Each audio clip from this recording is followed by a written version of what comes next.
A woman who learns to sit with herself in silence becomes the most unpredictable force in the room. Not because she intends to dominate, but because she no longer needs to. Silence in a noisy world is misunderstood. It is often mistaken for weakness. But there is a kind of silence that is not born of suppression, but of strength. The kind that doesn't beg to be understood, because it already understands itself. This silence is not the absence of words. It is the presence of awareness. It's the stillness that comes after you stop trying to explain your worth. It's the peace that enters when you no longer react to every shift in another person's mood. It is the clarity that rises when your emotions are no longer dictated by what someone did or didn't say. Most women are trained to over-express, to over-explain, to always give context to their boundaries, until they realize that silence itself is the boundary. When a woman turns inward, not out of fear, but out of choice, she activates a deeper form of respect. People feel it. They may not be able to name it, but they sense it. And when you begin focusing on yourself, not in selfishness, but in stillness, everything misplaced starts falling back into place. When a woman begins to truly focus on herself, something profound begins to shift. Not just inside her, but in the world around her. It is not merely about self-care routines or momentary retreats from others. It is a deeper awakening. A quiet decision to stop pouring energy into places that no longer give back, to reclaim attention from everything external and redirect it inward. That shift, though subtle at first, transforms everything. It begins with a question: where is my energy going? In a world that constantly demands a woman's attention, her nurturing, her care, her explanations, her compromise, it becomes easy to forget that energy is not limitless. Attention is currency, and the way you spend it determines the quality of your emotional life. The more you give away without intention, the less you have for yourself. But the moment a woman begins to observe, rather than react, to choose herself rather than chase others, she starts to experience a different kind of power. A power that doesn't come from trying to control others, but from mastering her inner space. Neuroscience has long confirmed this truth. What you focus on grows. This is called the Hebbian principle. Neurons that fire together, wire together. When your mind is always busy trying to fix people, explain yourself, predict outcomes, or worry about how you're perceived, it strengthens patterns of anxiety and over-responsibility. But when you begin to bring your attention back to yourself, your breath, your thoughts, your values, your stillness, you start rewiring your brain for clarity, peace, and purpose. Take the story of Mina, a woman in her late 50s who had spent most of her adult life adjusting herself around others. As a mother, a wife, and later as a caretaker for aging parents, she learned to anticipate needs before they were spoken. But after her children moved out and her caregiving roles ended, she was left with silence. At first, it was terrifying. The noise of other people's needs had been her compass for so long that she didn't know how to navigate without it. But slowly, she began to ask, what do I feel when no one is watching? What do I want when I'm not needed? She started small. Morning walks without her phone, journaling without editing herself, saying no without guilt, and as her attention returned to herself, something powerful emerged. She no longer felt pulled in 20 directions. Her conversations became more intentional. She no longer responded to emotional manipulation with explanations, just calm silence. And to her surprise, people began to treat her differently, not because she demanded respect, but because she radiated it from within. Focusing on yourself is not abandonment of others. It is anchoring within yourself so you don't get lost in others. You begin to recognize your patterns, where you overextend, where you seek validation, where you betray your intuition to keep the peace. And each time you notice, you interrupt the automatic cycle. That moment of noticing is power. It's awareness becoming action. There is a sacred discipline in remembering yourself before you remember others. It requires asking before every yes, whether it's rooted in fear or integrity. It means pausing before reacting. To ask, is this worth my energy? Does this reflect who I am becoming? It's not easy, especially for women who've been conditioned to associate worth with service, silence with weakness, and boundaries with rejection. But in truth, the opposite is real. The woman who focuses on herself is not selfish. She is self-aware, and self-awareness is the foundation of every healthy relationship. Without it, we end up performing roles instead of being present. We absorb moods, mirror dysfunctions, and confuse emotional over-availability with love. But when we are centered within, we can discern between what belongs to us and what doesn't. We no longer take things personally. We stop rescuing people from lessons they are meant to learn. One of the most misunderstood aspects of this journey is the practice of silence. Not the silence of avoidance or passive aggression, but the silence of presence. A deliberate, grounded quiet that listens more than it speaks. That observes without rushing to intervene. That chooses stillness over unnecessary reaction. In this kind of silence, a woman becomes untouchable. Not because she's withdrawn, but because she's anchored. There is something deeply powerful about a woman who does not rush to fill the silence. In an argument, she does not need to be louder to be heard. In relationships, she does not over-explain to earn space. Her calm becomes her clarity, and her silence becomes her boundary. Silence offers something no amount of speaking can provide: perspective. From a physiological standpoint, silence engages the parasympathetic nervous system, responsible for rest, digestion, and deep insight. When we are reactive, we operate from the sympathetic nervous system, fight or flight, which narrows our thinking and clouds judgment. But silence restores our access to higher thinking, creativity, and emotional regulation. It gives us space to see things for what they are, not what we fear they might be. Jasmine, a mid-career professional in her 40s, discovered this the hard way. She was used to defending herself in every conversation, trying to be understood by people who had already made up their minds. Every time someone questioned her intentions or minimized her emotions, she would jump in with explanations, justifications, or arguments. It drained her until one day, during a heated moment with her partner, she paused. She said nothing, not out of resignation, but out of awareness. She realized in that instant that her peace was not up for negotiation. The silence that followed was more powerful than any point she could have made. It unsettled him, not because she was trying to hurt him, but because for the first time, she didn't make herself emotionally available for conflict. She remained present, steady, and calm. That moment changed the dynamic of their relationship, not overnight, but permanently. He began to listen. She began to feel heard, not because he changed, but because she did. We often believe that we must speak more to be seen. But sometimes it is in speaking less that we become visible. Silence is not the absence of voice, it is the presence of strength. It communicates what words often cannot.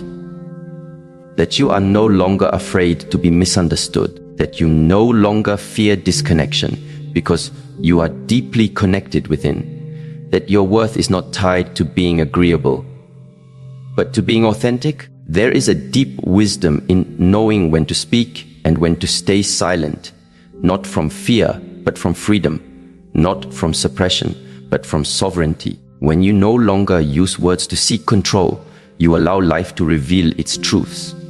People expose themselves in your silence. Their intentions surface. Their values become visible. You no longer have to investigate or argue. You just observe. And from that place of inner stillness, you make clearer decisions. In relationships, this is especially powerful. When a woman focuses on herself and practices the discipline of silence, she begins to see dynamics that were once invisible to her.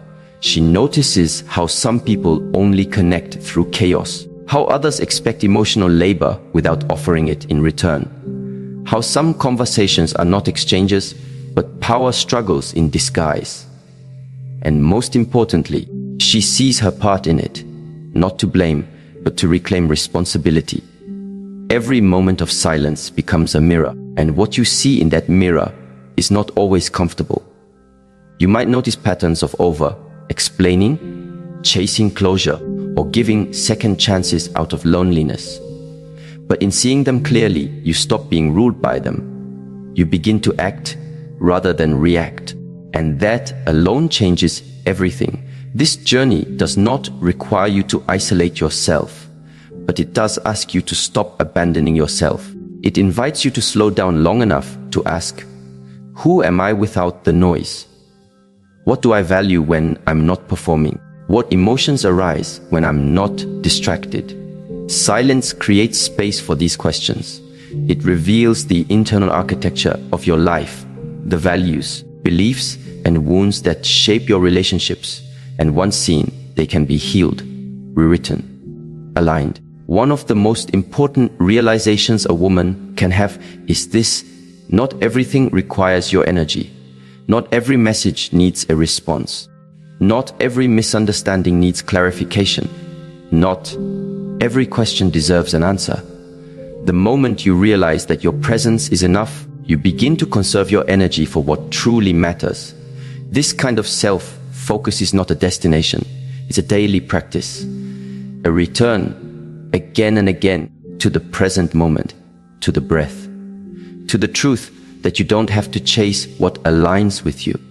You attract it by being aligned. And so the silence continues, not as an escape from the world, but as a deeper way of engaging with it, with clarity, with discernment, with grace. A woman who focuses on herself and stays silent does not disappear.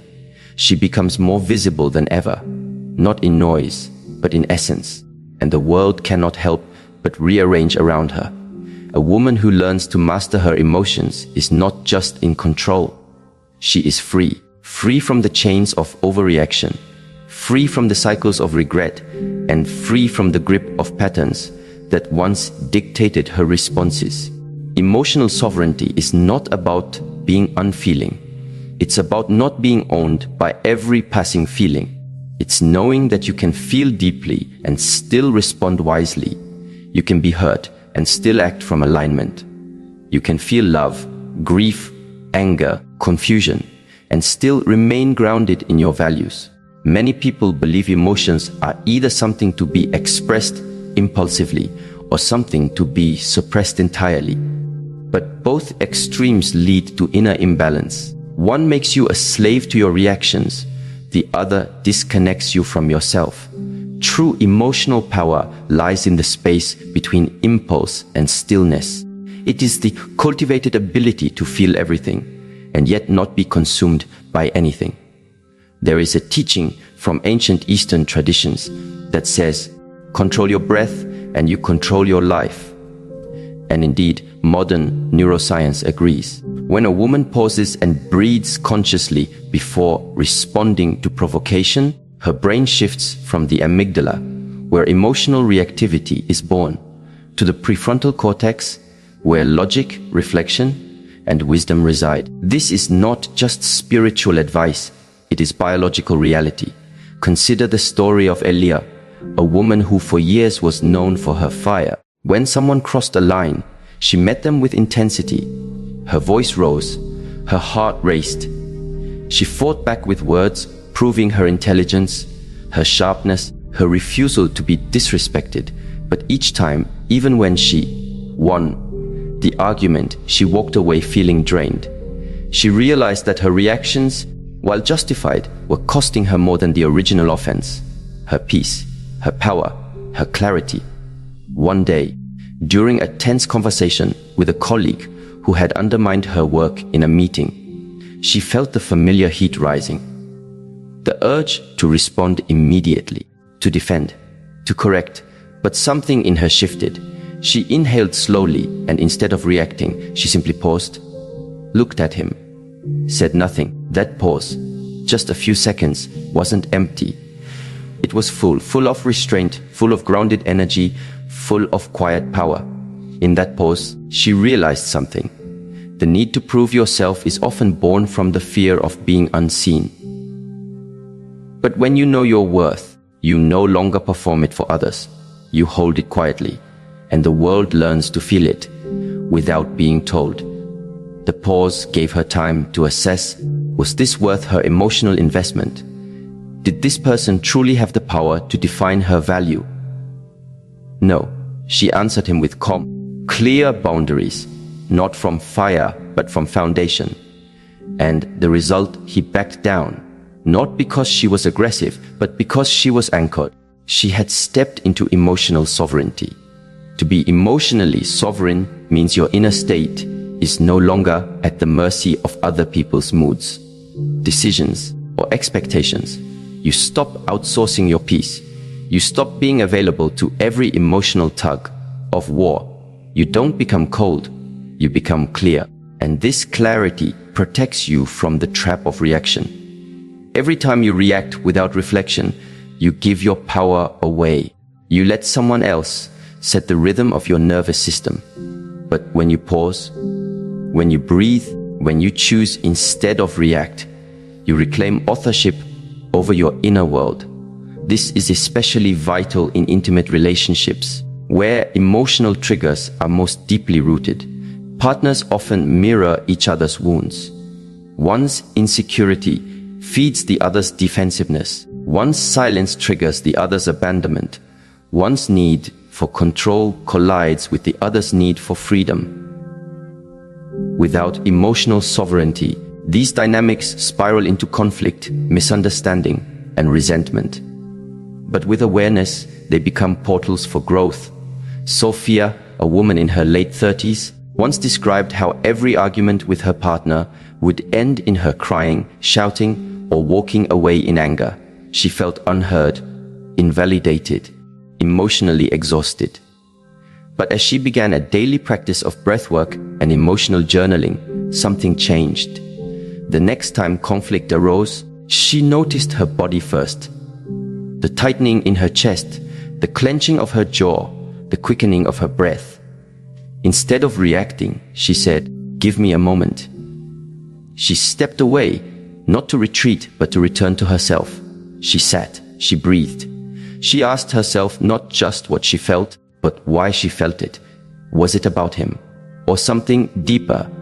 And then, when she returned, she spoke, not from the storm, but from the center of it. The conversation that followed was the first they'd had in months that didn't end in emotional chaos. It wasn't perfect, but it was present. Emotional sovereignty is not achieved by force. It is practiced through daily attention, through the habit of awareness, through the discipline of self-honesty. It is cultivated in quiet moments when no one is watching, where you choose to observe rather than indulge the narrative. You choose to breathe instead of blame, to inquire instead of accuse. And this kind of presence doesn't just benefit your relationships with others. It deepens your relationship with yourself. You begin to trust yourself more. You stop second guessing every decision. You no longer need to crowdsource your worth or use someone's love as proof of your value. You begin to carry yourself with a quiet assurance. One that says, I know who I am, I know what I feel, and I will no longer abandon myself for comfort or approval.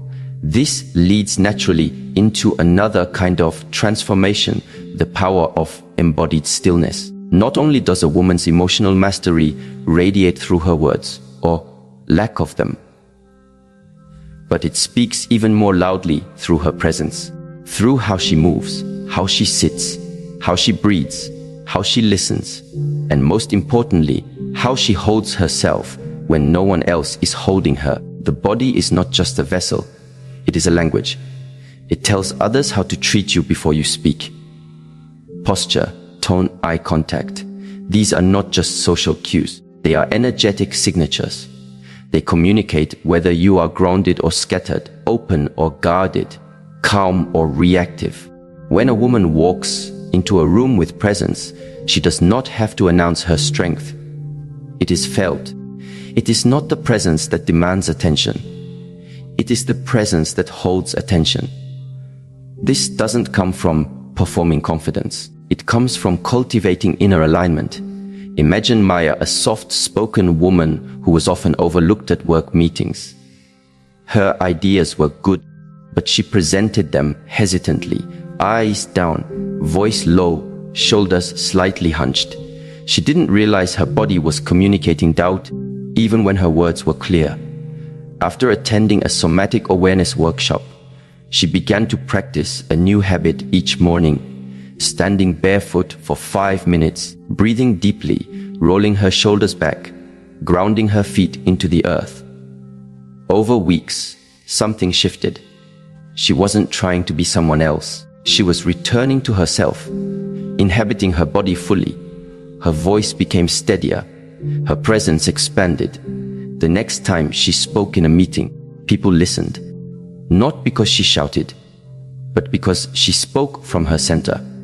And her body confirmed what her words said. I believe in what I'm saying. And so others believed her too. This is the unseen power of embodied stillness. You don't have to yell to be heard. You don't have to push to be taken seriously. You have to be aligned internally and externally. Breathwork, posture, stillness. These are not just wellness trends. They are foundational practices for women who want to move through life with clarity and respect. The breath especially is a tool often overlooked. It is the bridge between mind and body, between thought and action, between reaction and response. In moments of emotional intensity, one deep, intentional breath can change the entire trajectory of a conversation. The practice of conscious breathing rewires the body's stress response. It tells your nervous system, I am safe. I am here. I can respond with wisdom. Over time, this rewiring becomes your default. You are no longer pulled by the chaos outside you. You move from center. And that center becomes your compass, especially when others try to pull you into storms you didn't create. Embodied stillness also teaches you patience. In a world of urgency, a woman who moves slowly, who responds after reflection, who doesn't rush to fix or explain, becomes a mystery. Not because she hides herself, but because she reveals only what is aligned. Her yes is clear. Her no is unwavering. Her time is sacred. This kind of presence doesn't push away others. It invites truth. It creates a relational field where only authenticity can survive. People can feel when you are present, not just physically, but energetically. They feel safer around you, not because you cater to them, but because you are not at war with yourself. And this, in turn, creates emotional safety in relationships. When your presence is grounded, your partner no longer feels the pressure to guess your mood, manage your triggers, or decode your reactions. You create a space of emotional predictability, not by being passive, but by being internally consistent. Children, too, sense this. A mother who is emotionally sovereign and embodied teaches not by her words, but by her way of being. She models what it means to be present in discomfort, to pause in conflict, to breathe through overwhelm, and that example becomes an inheritance more valuable than any advice. To live in this way requires intention. It is not automatic, it must be cultivated, but the reward is immeasurable. Your relationships evolve, your decisions clarify, your energy deepens. You become a quiet force, not for domination, but for peace, not for attention, but for alignment, not to prove, but to be. And in that being, others are moved, not by what you do, but by who you are, because you are no longer just reacting to life. You are responding to it from a place of inner truth. and that truth becomes the most powerful thing in the room. Every woman carries within her a rhythm, an energy, a signal that precedes her words and even her actions. Before she speaks, before she responds, even before she enters the room, there is a kind of transmission that takes place. It is subtle, but it is unmistakable. It is her emotional frequency. And the truth is, people don't just hear what you say, they feel who you are. The mirror effect teaches us that relationships are reflections. What we carry inside, we end up projecting outward. What we avoid internally often manifests externally in the people we attract or repel, in the conflicts we repeat, in the silence we endure, and even in the love we accept. When there is inner disorder, chaos seems to find us no matter how much we run from it. But when there is inner peace, things around us begin to quiet down. Not because the world changes, but because our relationship with it transforms. Imagine a woman who carries unresolved grief in her heart. She may look composed, even smile in public, but something in her frequency speaks of heaviness. Without realizing it, she attracts partners who are emotionally unavailable, mirroring back her own disconnect. Or think of a woman filled with self-doubt. She may speak words of affirmation, but her energy subtly communicates hesitation. And so she finds herself in dynamics where her boundaries are tested, her voice is overlooked, her confidence is questioned. This is not to blame, but to awaken. The mirror effect is not punishment. It is revelation. Life keeps showing us through others what we still need to address within. When you begin to center yourself in truth, not performance, not fear, but truth, everything around you becomes clearer, not easier, but clearer. A woman once shared how she kept ending up in relationships where she felt used. Every man she dated seemed charming at first, but would later become cold, controlling, or indifferent. At first, she blamed them. Then she blamed herself.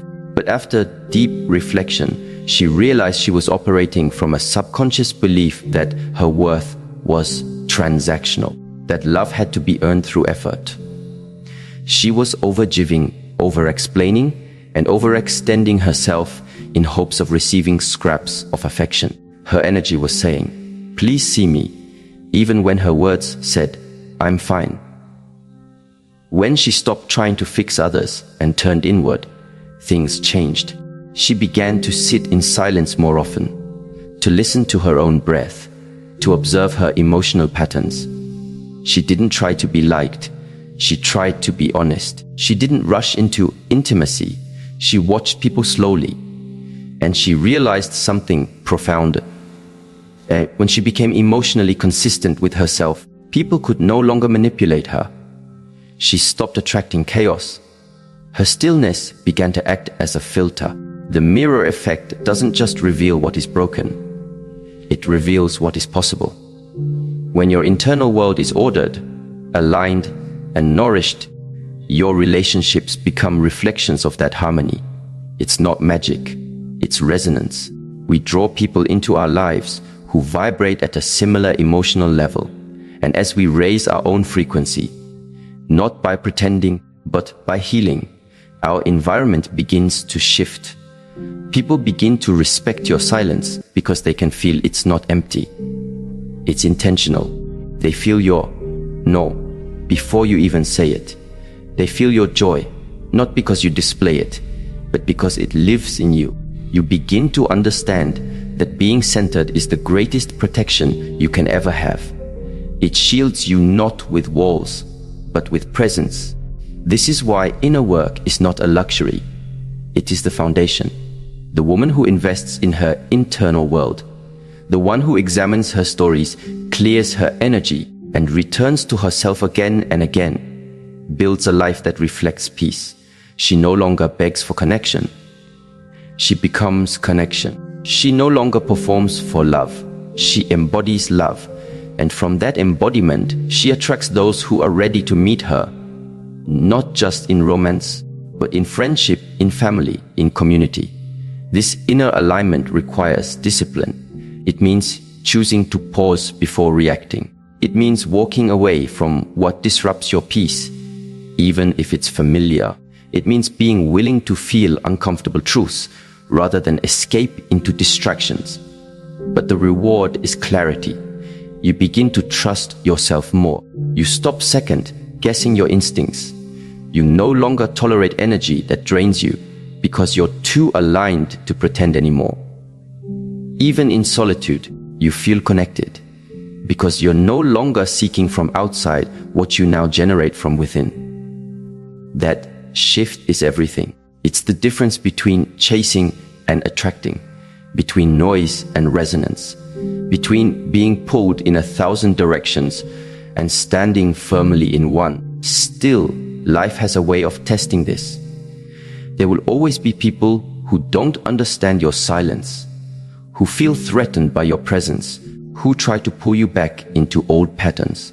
And in those moments, you are faced with a choicy contract to make others comfortable or expand to remain true. Sometimes, the most powerful move you can make is to pull back, not in resentment, but in realignment. This is what we call strategic withdrawal. It is the conscious decision to step back, to observe, and to allow the truth to reveal itself, not through confrontation, but through distance. There's a saying, when you stop speaking, people reveal who they are. It's not just a poetic idea, it's a psychological reality. When you stop feeding a dynamic, you expose its core.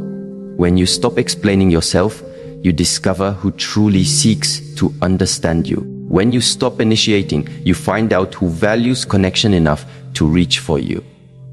Distance has a language, and silence has its own kind of clarity. Strategic withdrawal is not about ghosting or playing games. It is about reclaiming your emotional energy from places where it is being wasted. It is about giving yourself space to see things as they are, not as you wish them to be. Often, we stay too long in situations because we are addicted to potential. We see what someone could be, and we ignore what they are. But potential is not a promise. And silence allows us to stop projecting and start perceiving. Amira, a woman who had been in an off-again relationship for years, finally chose silence, not out of bitterness, but out of wisdom. She had tried everything: talks, letters, counseling, compromise. But the cycle continued. Each time she explained her needs, they were acknowledged, but never respected. So one day, she stopped explaining. She didn't threaten. She didn't argue. She just became quiet. That silence became her boundary. And in that space, she could finally hear her own voice again. Not the anxious voice that said, "Make it work," but the deeper voice that said, "Let it go." Within weeks, the truth of the relationship became undeniable. Not because he changed, but because she did. And from that clarity, she found peace. Withdrawal is not weakness. It is wisdom. It allows energy to recalibrate. It reveals who is willing to meet you where you are. It filters out the noise so you can hear your intuition. And perhaps most importantly, it teaches you that you are not responsible for carrying relationships alone. A woman who knows when to withdraw is a woman who knows her worth. She is not afraid of being alone because she is not lonely in herself. She doesn't fear silence because silence is where she hears her truth most clearly. She doesn't chase answers because she knows the right questions will always bring the answers in time. There's a powerful shift that happens when you stop trying to force outcomes. You begin to trust the unfolding. You begin to notice how much energy you used to waste trying to make others see, make them care, make them stay. And in letting go, you reclaim all that energy for your own growth, for your own healing, for your own joy. Some people will call this selfish. Let them, because they've never tasted the kind of respect that comes from refusing to betray yourself. Others may call you distant, but what they're really feeling is your energetic boundary. the space you now protect like sacred ground. When you withdraw, not as punishment, but as protection, you allow space for clarity to breathe. And clarity is what guides wise action. It tells you when to stay, when to go, when to speak, and when to let silence do the talking. It teaches you that your presence is not something to offer lightly. It is a gift, a sacred force, and it must be given where it is valued. The woman who practices strategic withdrawal becomes magnetic, not because she's mysterious, but because she's whole. People are drawn to her stillness, her integrity, her strength. But not everyone will be ready for it. And that's okay, because she no longer lives to be understood by everyone. She lives to be true to herself. And from that truth, everything else begins to align, not always immediately, not always without challenge, but always with purpose. Because life supports those who walk in alignment. It clears paths for the woman who is brave enough to walk alone when needed, and wise enough to know when to return. This is the silent wisdom that speaks louder than noise, the quiet presence that echoes louder than performance, and the calm that, once chosen, never truly leaves you again. When a woman chooses to focus on herself and embraces silence not as absence, but as intention, her life begins to shift in profound ways. Not because she forces change, but because she becomes change. She no longer reacts from old wounds, but responds from inner wisdom. She doesn't beg to be heard. Her stillness speaks for her. She no longer pours into what depletes her. She reserves her energy for what aligns with her growth, her peace, and her truth. This journey is not loud. It is not dramatic. It is quiet, steady, and powerful. She learns to see beyond appearances, to feel the energy behind words, and to walk away from noise disguised as love. Her presence becomes her statement. Her boundaries become her protection. Her silence becomes her filter, and slowly, the world around her begins to mirror the world within her. Relationships become more respectful. Opportunities arise without chasing. Clarity replaces confusion. Not because she fixed everything around her, but because she mastered what was within her. The woman who learns to be still, to be present, to be centered in her own truth, she is no longer available for anything less than what she deserves. In her silence, everything unnecessary falls away, and in that space, everything meaningful finds its way home.